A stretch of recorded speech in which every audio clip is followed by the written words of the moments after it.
think the issue with radio right now isn't that it's dead and no one listens to it. I think it's being run by people that the gatekeepers that don't believe in it, that aren't putting the effort into it that's needed to make it successful.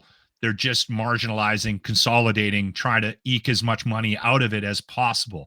And if that's the trend, and it's made its way right across the country and is now eking its way into the smaller market radio stations, the smaller companies.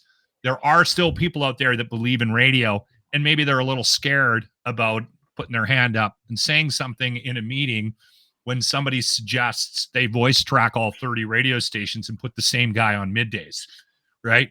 So I think we're dealing with that right now. But I agree with you. I think there are examples of companies that are doing it and that are successful. And I think we're at a tipping point right now where, especially right now with a lot of the rumors revolving around some of the shifts in ownership, I think there's going to be some companies that actually care about radio that are going to do it right. They're going to make it live again. They're going to put one person in charge of one radio station to oversee the day-to-day, maybe even a music director that oversees the day-to-day, take some chances musically. I think we're going to start to see a little bit of that trend. I have a question for you to shift gears a little bit from the radio discussion.